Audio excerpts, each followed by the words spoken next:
How to perform an advanced firing position. Hi guys, NZU here at i-demonstrate ko sa inyo kung paano ginagawa yon. First, kailangan marunong kayo mag-bunny hop. After nyo nga pala makapwesto, agad nga rin pala kayo mag-advanced firing.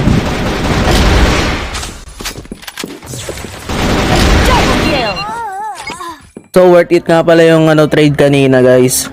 Bakit nga ba mahalaga yon? Syempre unang-una, mas-surprise attack yung kalaban nyo kasi naunahan nyo agad silang makapwesto doon. At syempre naunahan nyo rin silang putukan ng bar.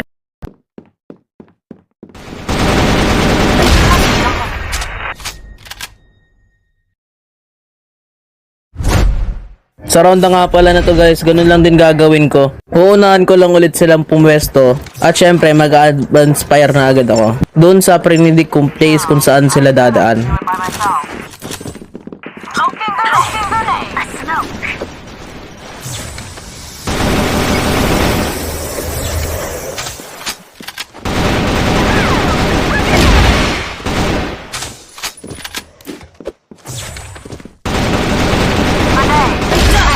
So ayun nga lang pala guys. Thank you sa panonood. Mag-follow kayo sa akin kung gusto niyo pa mga ganitong tips.